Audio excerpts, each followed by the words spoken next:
All right, let's dive into the sources you provided. We're looking today at women entrepreneurs in the Gulf Cooperation Council countries. Yes, focusing on the unique challenges, but also, importantly, the resilience we see. Exactly. We've got academic research, Bahrain, Saudi Arabia, UAE specifically, and also this great perspective from a successful entrepreneur in the region. hmm The goal is to really unpack the barriers, cut through some of the noise, and look at the mindset needed based on these sources. Okay, so setting the stage.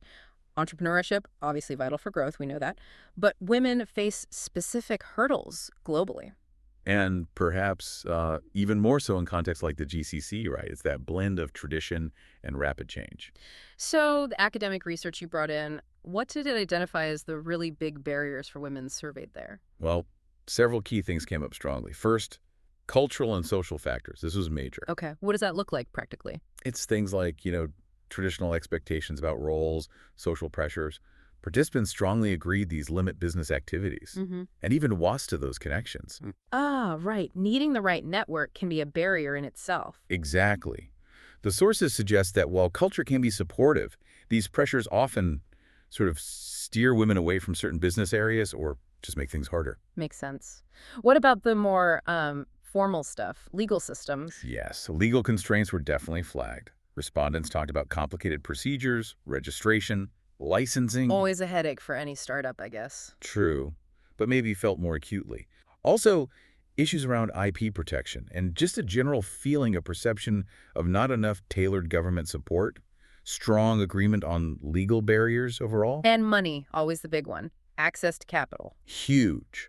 Access to financial resources came through loud and clear as a major barrier. So difficulty getting loans, finding investment. Precisely. The sources really highlighted poor access to capital. Mhm. And there's this perception among many participants that banks might be less trusting or offer fewer resources to women. That's a significant hurdle.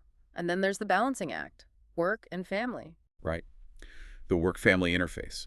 This was noted as a really significant challenge. Which many women globally face, but maybe with specific dimensions here. Exactly. Balancing the demands of a business with family responsibilities, especially within, more patriarchal societal structures, it's tough. The research showed really strong agreement on how hard it is to manage both roles effectively. Okay, so if we look at the research findings, culture, legal issues, finance, work-family balance, it paints a picture of pretty substantial systemic challenges. It does. The data points to real hurdles. And this is where it gets interesting.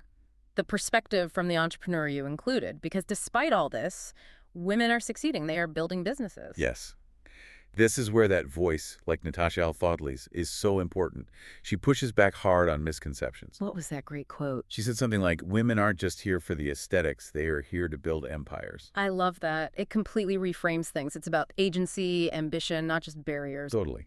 And her insights go deeper into the mindset needed. Yeah, tell me about that. She talks about decisiveness, needing to be a leader who makes calls and owns them. Not just waiting for things to happen. Right. Actively creating opportunities, not just waiting for them, which makes sense if the established paths are difficult.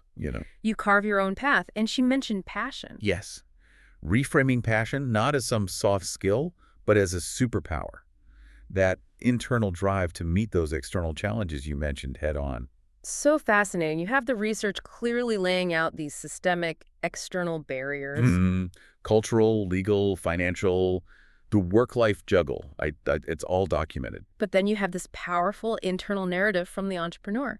Resilience, ambition to build empires, using decisiveness and passion to overcome. That's that duality, isn't it? Yeah. The structure versus the individual drive. Exactly. So wrapping this up, what's the key takeaway for you listening to this? The research shows the obstacles are real, very real. No doubt about that. But the entrepreneur's view, like Natasha saying, the path might not be what you expected, but could be even better, suggests adaptability is crucial, forging your own way. It leads to a really interesting final thought based on these sources. Which is? Well, if the challenges outlined in the research are so significant, so systemic, how much pressure should be on the system to change, to level that playing field?